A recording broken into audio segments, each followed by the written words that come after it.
الحمد لله وكفى وسلام على عباده الذين اصطفى ما بعد. أعوذ بالله من الشيطان الرجيم. بسم الله الرحمن الرحيم. وله ما سكن في الليل والنهار. وله اور اسی کی ہے، یعنی مخلوق جو ہے اسی کی ہے، یعنی اللہ کی.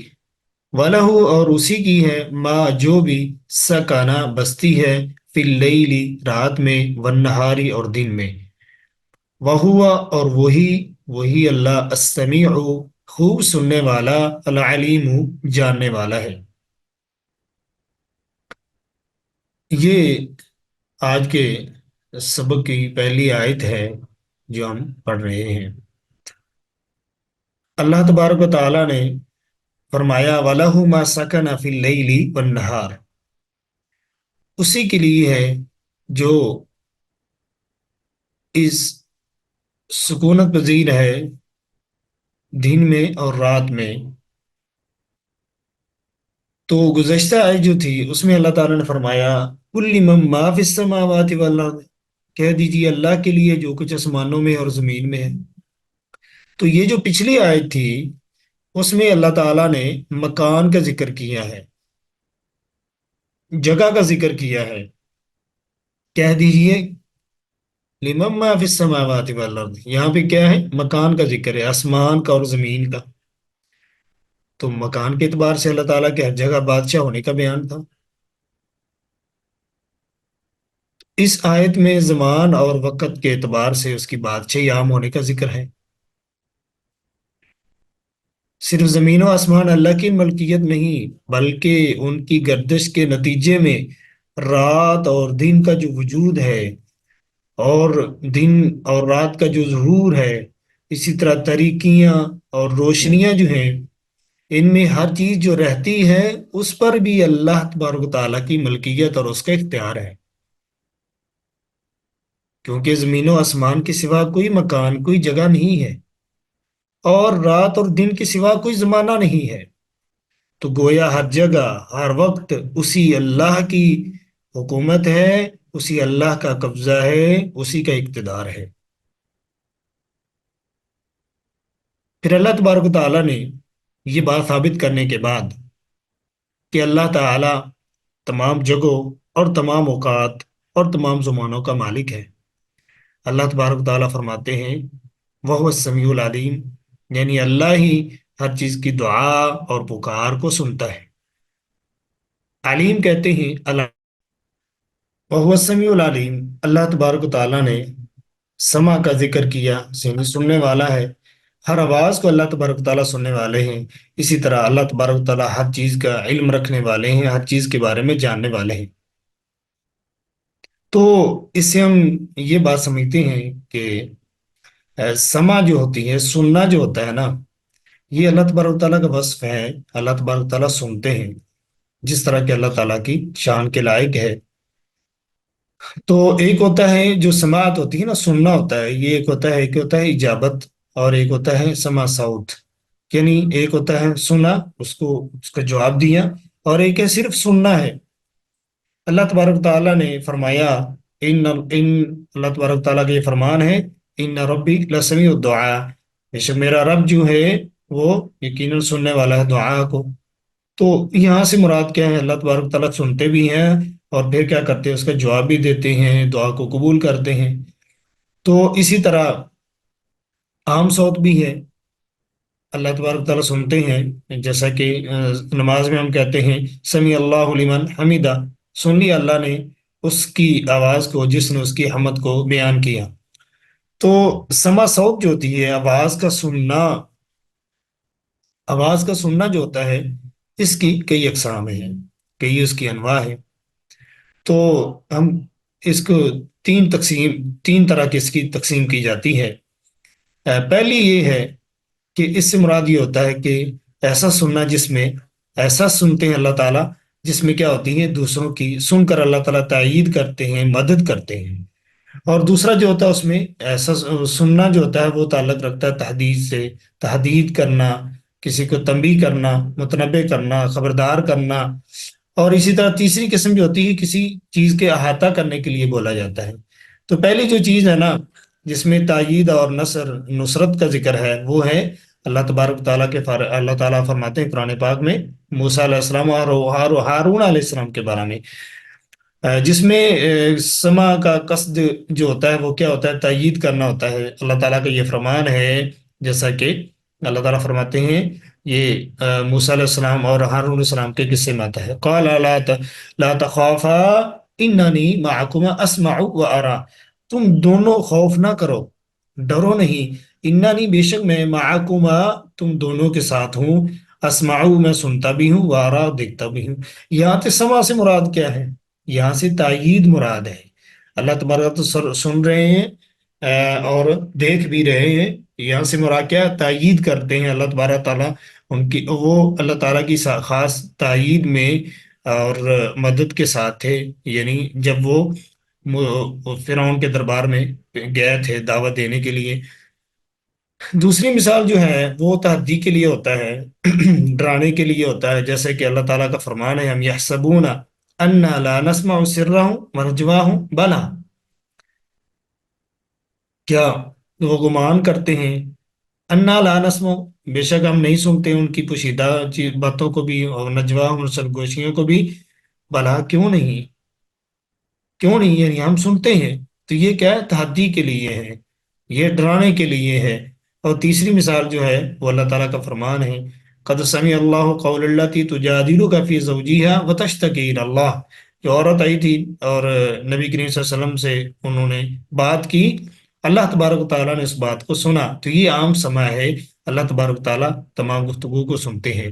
تو سماع جو ہوتا ہے وہ تین طرح، یا تو تائید اس میں ہوتی ہے، یا اس میں کیا ہوتا ہے تحدی کے لیے ہوتا ہے، یا پھر عام سماعت اس سے مراد ہوتی ہیں.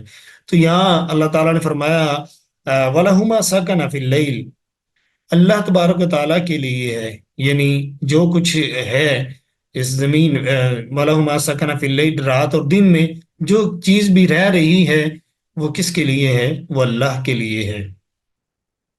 تو جو بھی رات اور دن میں جو بھی بس رہا ہے وہ کس کے لیے ہے؟ اس پر حکومت ملکیت کس کی ہے؟ اللہ تبارک و تعالیٰ کی ہے. تو اللہ تبارک و تعالیٰ جیسے انسان جب سوتا ہے آرام کرتا ہے پھر بیدار ہو جاتا ہے، تو یہ جو دن اور رات ہیں ان پر بھی اللہ کی حکومت ہے. تو ایسے ہی انسان جب فوت ہوگا اللہ تبارک و تعالیٰ اس کو زندہ کرے گا.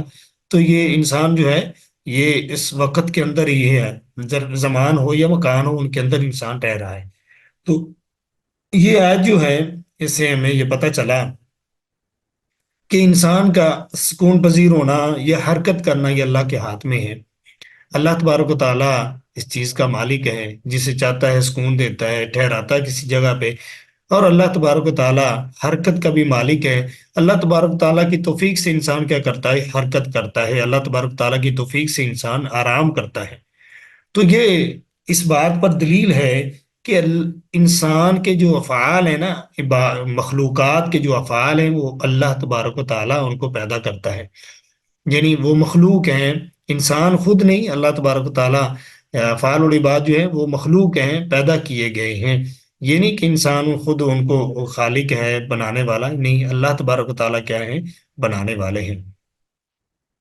تو اسی طرح سے یہ بھی پتہ چلتا ہے اس آیت سے اللہ تبارک و تعالیٰ کے دو نام جو ہیں وہ ثابت ہوتے ہیں، سمیع سننے والا اور العلیم جاننے والا. اور اسی طرح اس کے اندر جو صفت سماع سننا وہ بھی ثابت ہوتا ہے، اور صفت علم جو ہے وہ بھی اللہ تبارک و تعالیٰ کے لیے کیا ہے؟ ثابت ہوتی ہے.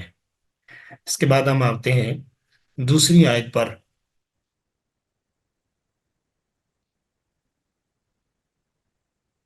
آگے اللہ تبارک و تعالیٰ فرماتے ہیں قل، کہہ دو، اغیر اللہ، کیا اللہ کے علاوہ، اتخذ میں بنا لوں، ولین کسی کو مددگار. فاطر السماوات والارض، فاطر جو کہ پیدا کرنے والا ہے، سماوات یا آسمانوں، والارض اور زمین کا. واو کا معنی اور ہے ہوا یطعم، وہ کھلاتا ہے، ولا یطعم اور نہیں وہ خود کھلایا جاتا. قل کہہ دو انی بے شک میں، بے شک مجھے امر حکم دیا گیا ہے، مجھے حکم دیا گیا ہے،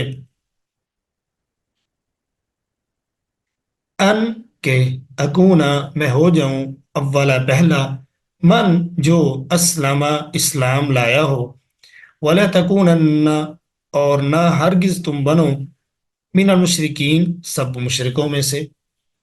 اللہ تبارک و تعالیٰ فرماتے ہیں کل کہہ دیجئے اغیر اللہ اتخذ ولیجا، کیا اللہ کے علاوہ کو میں اپنا دوست بنا لوں، ولی بنا لوں؟ تو ولی کا معنی دوست ہوتا ہے، مالک مددگار بھی ہے، معبود و کارساز بھی کہا جاتا ہے۔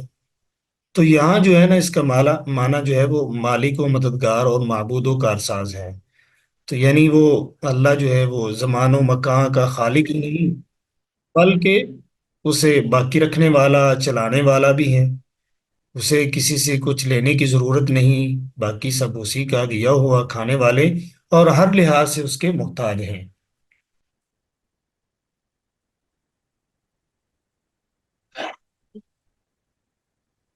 تو اللہ تعالیٰ فرماتے ہیں قل غیر اللہ اتخذ ولیا فاطر السماوات والارض، اللہ تبارک و تعالیٰ جو ہیں وہ زمین و آسمان کو اثر نو پیدا کرنے والے ہیں، بنانے والے ہیں۔ تو یہاں پہ استفہام ہے، کیا میں بنا لوں، یعنی کیا میں پکڑ لوں اللہ کے علاوہ کوئی اور دوست بنا لوں؟ وہ اللہ جو تو زمین و آسمان کو بنانے والا ہے، اثر نو پیدا کرنے والا ہے۔ اور آگے کیا بیان فرمایا؟ اللہ تبارک و تعالیٰ کے ہیں وہ یطعم، وہ کیا ہے؟ اللہ تبارک و تعالیٰ کھلاتے ہیں، کھانا جو ہے اس کے موجد ہیں، کھانا کھانا مہیا کرنے والے ہیں، وہ معقولات ہوں، مشروبات ہوں، جو بھی چیزیں ہیں وہ کھانے کے استعمال میں کھانے کے لائق ہیں، اللہ تبارک و تعالیٰ کیا ہے ان کو بنانے والے ہیں، پیدا کرنے والے ہیں۔ اسی طرح وہ آلات جو ہیں وہ بھی اللہ تبارک و تعالیٰ بنانے والے ہیں، جن کے ذریعے بنی آدم جو ہے وہ کھانا جو ہے وہ کاشت کرتا ہے۔ وہ سب چیزیں جو ہیں آلات ہیں وہ بھی اللہ تبارک و تعالیٰ کے ہیں، بنانے والے ہیں۔ اللہ تبارک و تعالیٰ نے انسان کو عقل دی ہے، سمجھ دی، جس کے ذریعے انسان یہ سب کام کرتا ہے۔ تو بعض اہل علم تو یہاں تک کہتے ہیں کہ کھانا جب آپ تک پہنچتا ہے اس پر کئی لوگ اس سے پہلے، آپ کے کھانے سے پہلے تقریباً کوئی 300 قسم کے لوگ جو ہے نا اس پہ کام کرتے ہیں، یعنی اس کی کھیتی باڑی کی جاتی ہے، اس کو پانی پلایا جاتا ہے، اور بہت سے اس سے کام ہوتے ہیں۔ اسی طرح پھر بازار میں اس کو بیچا جاتا ہے، اسی طرح دانے سے پھر آٹا تیار کیا جاتا ہے، اس کے مراحل ہیں پورے۔ تو بہت سے مراحل سے گزر کر جو ہے وہ آپ کے منہ تک لقمہ پہنچتا ہے۔ تو یہ بھی اللہ تبارک و تعالیٰ کا احسان ہے کہ انسان کے لیے اللہ تبارک و تعالیٰ نے رزق کا جو ہے وہ بندوبست کیا ہے۔ اللہ تبارک و تعالیٰ طرح طرح کے انسان کو کیا ہے وہ پھل کھلاتا ہے، رزق کھلاتا ہے، وہ اس کا موجد کون ہے؟ اللہ تبارک و تعالیٰ ہے۔ اور فرمایا ولا یطعم، اللہ تبارک و تعالیٰ کھلاتے ہیں، اللہ تبارک و تعالیٰ کو کھانا نہیں دیا جاتا، یعنی اللہ تبارک و تعالیٰ دوسروں کو کھلانے والے ہیں، خود نہیں کھاتے۔ ولا یطعم یعنی اللہ تبارک و تعالیٰ کیا ہے؟ دوسروں کے محتاج نہیں ہے۔ اللہ تبارک و تعالیٰ تو کھانا کھاتے نہیں ہیں، اور آ، سب لوگ جو ہیں جو انسان ہیں وہ کیا ہیں؟ اس چیز کے محتاج ہیں، لیکن اللہ تبارک و تعالیٰ کو ان چیزوں کی ضرورت نہیں ہے، اللہ تبارک و تعالیٰ ان چیزوں کا محتاج نہیں ہے۔ تو اللہ تبارک و تعالیٰ ان سب چیزوں سے کیا ہے؟ غنی ہے۔ تو یہ اللہ تبارک و تعالیٰ کے الہ ہونے کا سب سے بڑا ثبوت ہے کہ اللہ تبارک و تعالیٰ کسی کا محتاج نہیں ہے۔ یعنی اللہ کے حقیقی الہ ہونے کا ایک معیار تو یہ ہے کہ تمام کائنات کو اسی نے پیدا کیا ہے۔ کائنات کی تخلیق میں چونکہ کسی بھی دوسرے الہ کا حصہ نہیں، لہذا وہ الہ نہیں ہو سکتا، یعنی کسی دوسرے کا حصہ نہیں ہے، تو کوئی اور اللہ کے علاوہ کیا ہے؟ کوئی معبود نہیں بن سکتا، کوئی الہ نہیں بن سکتا۔ اور دوسرا معیار یہ ہے کہ وہ سب دوسروں کو کھلاتا ہے، لیکن خود اللہ تبارک و تعالیٰ کچھ نہیں کھاتا، اللہ تبارک و تعالیٰ دوسروں کو کھلاتا ہے۔ نبی کریم صلی اللہ علیہ وسلم ایک دفعہ قباء میں گئے، قباء یہ جو ایک نا بستی ہے، یعنی مدینہ منورہ میں ہی۔ تو نبی کریم صلی اللہ علیہ وسلم قباء میں گئے، ایک انصاری صحابی ان کے ہاں نبی کریم صلی اللہ علیہ وسلم ٹھہرے تھے۔ تو ابو ہریرہ رضی اللہ تعالیٰ عنہ بیان کرتے ہیں کہ نبی کریم صلی اللہ علیہ وسلم کیونکہ یہ بھی آپ صلی اللہ علیہ وسلم کے ساتھ گئے ہوئے تھے، تو کہتے ہیں کہ نبی کریم صلی اللہ علیہ وسلم نے جب کھانا کھا لیا، دعوت پہ گئے تھے، کھانا کھایا، کھانا کھانے کے بعد جب آپ صلی اللہ علیہ وسلم نے ہاتھ دھو لیے تو آپ صلی اللہ علیہ وسلم نے فرمایا اللہ کا شکر ہے جو سب کو کھلاتا ہے اور خود نہیں کھاتا، یعنی اللہ تبارک تعالیٰ دوسروں کو کھلاتا ہے اور اللہ تبارک تعالیٰ خود کھانا نہیں کھاتا۔ اللہ تبارک تعالیٰ کو، اللہ تعالیٰ اس چیز سے مبرہ ہے، اللہ تبارک تعالیٰ اس چیز کا محتاج نہیں ہے، دوسروں کو کھلاتا ہے، اللہ تبارک تعالیٰ خود نہیں کھاتا ہے۔ دوسرا مطلب اس کا یہ ہے کہ جو کھانا کھاتا ہے وہ کبھی الہ نہیں ہو سکتا۔ الہ وہ ہے جس کو کھانے کی حاجت اور ضرورت نہیں ہے، کیونکہ وہ کھانے کا محتاج ہے جو، اور اللہ کھانے کا محتاج نہیں۔ اور دوسرا مطلب یہ ہے کہ دوسرے سب لوگ کھانے تک کے لیے اس کے دست نگر ہیں، یعنی وہ دوسرے جتنے بھی لوگ ہیں اللہ کے علاوہ وہ کیا ہیں، وہ کھانے کے محتاج ہیں، کھانا کھاتے ہیں اور اللہ تبارک تعالیٰ سے کیا ہے، کھانا مانگتے ہیں۔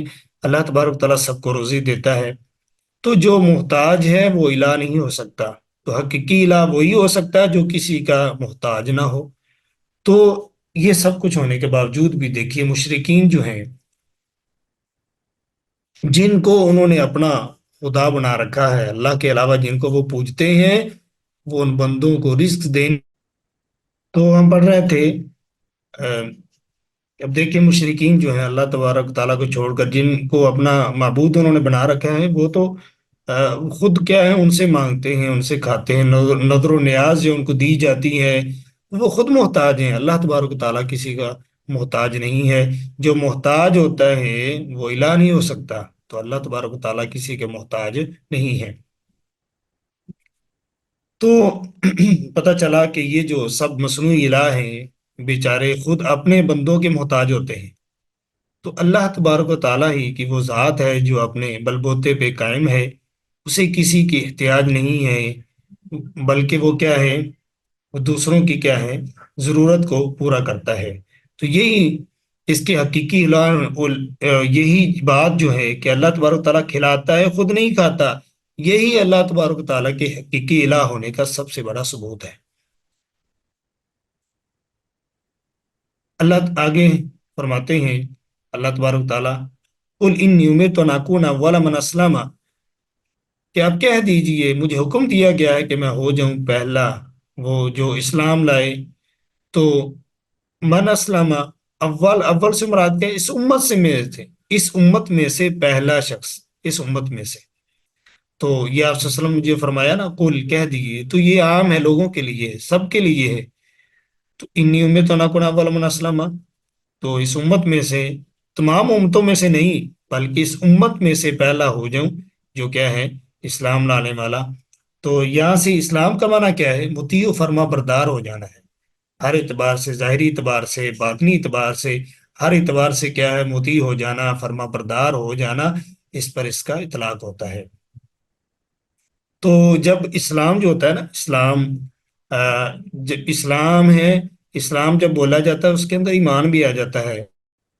تو جب ایمان آتا ہے نا، ایمان بولا جائے تو اس کے اندر اسلام بھی آ جاتا ہے، اسلام بولا جائے تو اس کے اندر ایمان بھی آ جاتا ہے۔ تو اسلام بولا گیا ہے تو اس کے اندر ایمان بھی شامل ہے جی۔ نبی کریم صلی اللہ علیہ وسلم اللہ کے رسول ہیں، اور رسول کا یہ کام ہوتا ہے کہ وہ بندوں کو جو کیا کرتا ہے، اللہ تبارک تعالیٰ کے بارے میں رہنمائی کرتا ہے، اور اللہ تبارک تعالیٰ کے بارے میں بتاتے ہیں، جیسے کہ نبی کریم صلی اللہ علیہ وسلم نے اللہ تبارک تعالیٰ کے بارے میں بتایا،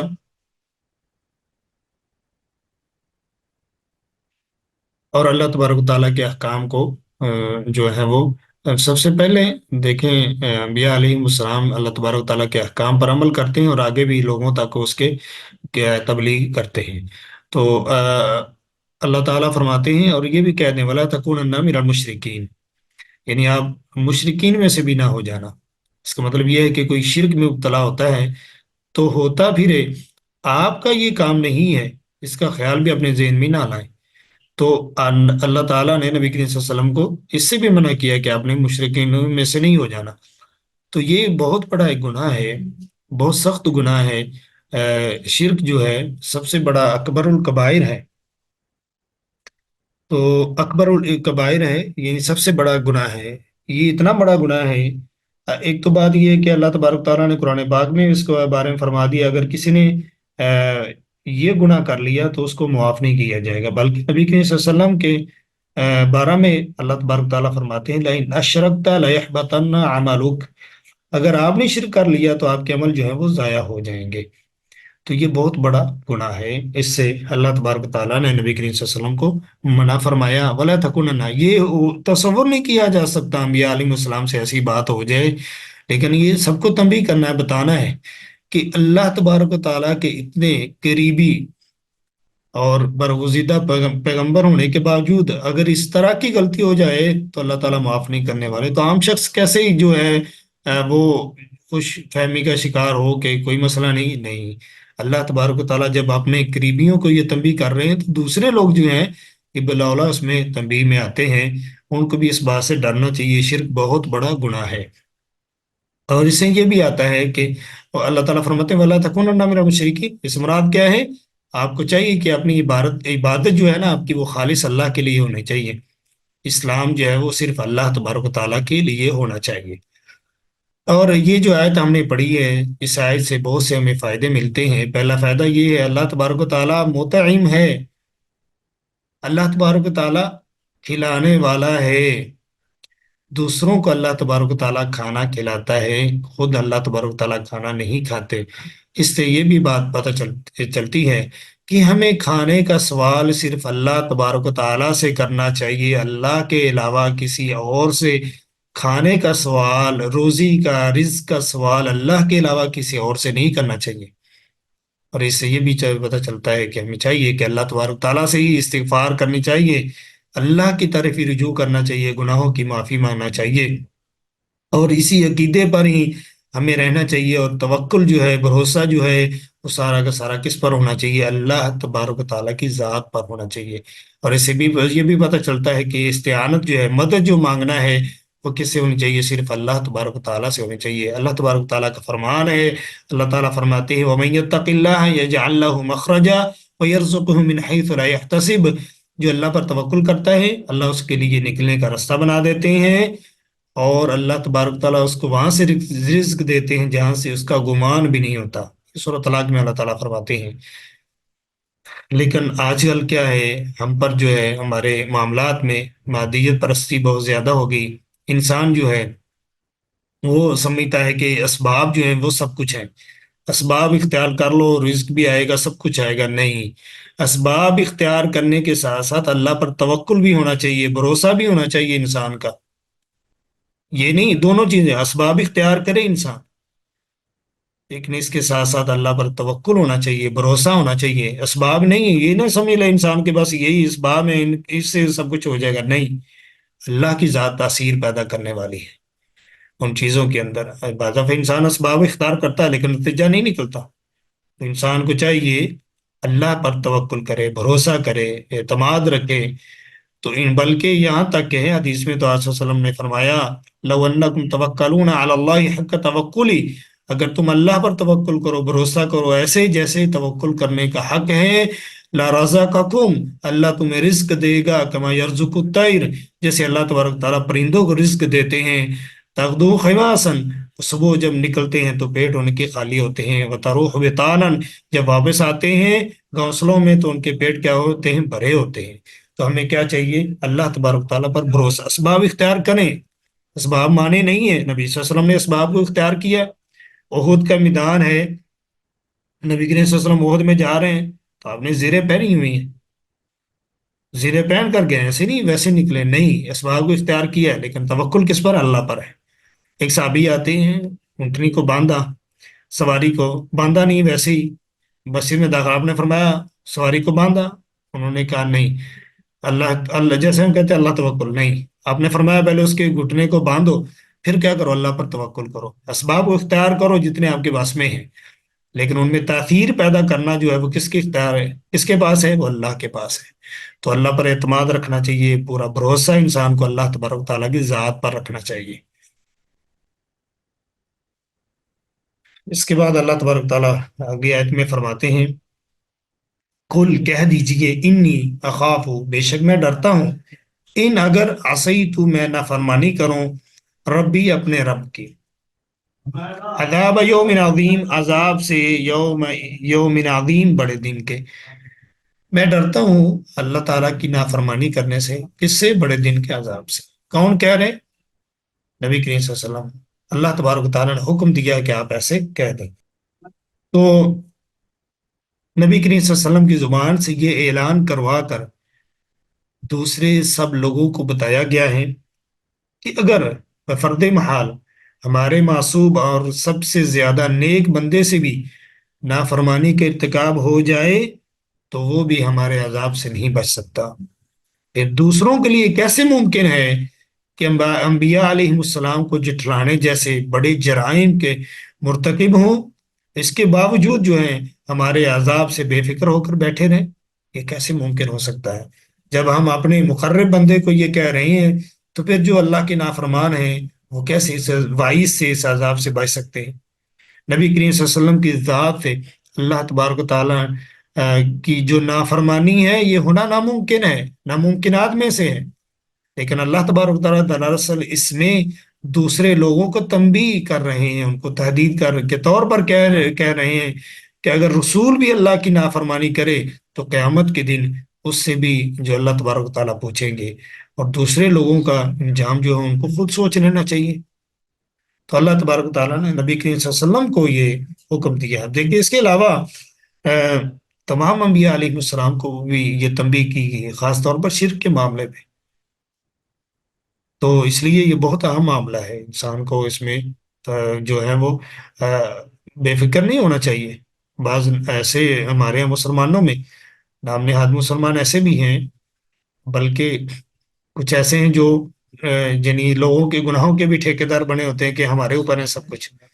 تو ایسے لوگ جو ہیں وہ لوگوں سے کیا کرتے، گناہ بھی کرواتے ہیں، نافرمانیاں کرواتے ہیں۔ ہمارے ہوتے ہوئے آپ کو نیکیاں کرنے کی کیا ضرورت ہے، روزے رکھنے کی کیا ضرورت ہے، سب کچھ ہم کر لیں گے؟ نہیں، ایسی بات نہیں ہے۔ جو نافرمانی کرے گا کوئی بھی ہو، تو جب اللہ تبارک تعالیٰ نبی کریم صلی اللہ علیہ وسلم کو مخاطب ہو کے کہہ دیا تو پھر دوسرے لوگ جو ہیں بلاولا اس میں آتے ہیں، ان کو بھی اپنے معاملات کا محاسبہ کرنا چاہیے، اپنا محاسبہ کرنا چاہیے، معاملات کو اپنے دیکھنے چاہیے کہ وہ کس طرح کے معاملات کرتے ہیں۔ اللہ تبارک تعالیٰ فرماتے ہیں من یصرف عنہ یومئذ فقد رحمہ وذلک الفوز المبین، من جو شخص یصرف وہ ٹال دیا گیا، عنہ اس سے، یومئذ اس دن، کیا چیز؟ عذاب کو، فقد تو یقیناً، رحمہ اس نے اس پر رحم کیا، یعنی اللہ نے، رحمہ اللہ نے اس پر، اس شخص پر رحم کیا جس سے کیا ہو جائے؟ عذاب ٹل جائے۔ وذالک، اور یہ عذاب کا ٹل جانا، وذالک اور یہ، الفوز المبین، واضح کامیابی ہے۔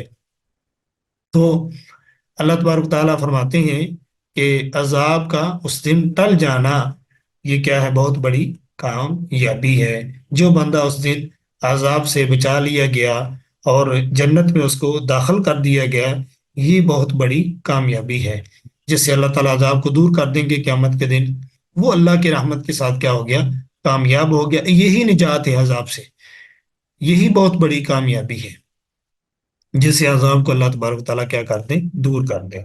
تو اس پتہ چلا جنت میں اعلیٰ درجات تو دور کی بات ہے، اگر کوئی شخص اس دن دوزخ کے عذاب سے بھی نجات پا جائے تو سمجھے کہ اس نے بہت بڑی کامیابی کو حاصل کر لیا ہے۔ دوزخ کے عذاب سے بچ جانا بھی، یہ بھی انسان کی بہت بڑی کامیابی ہے۔ اللہ تعالیٰ کیا فرماتے ہیں؟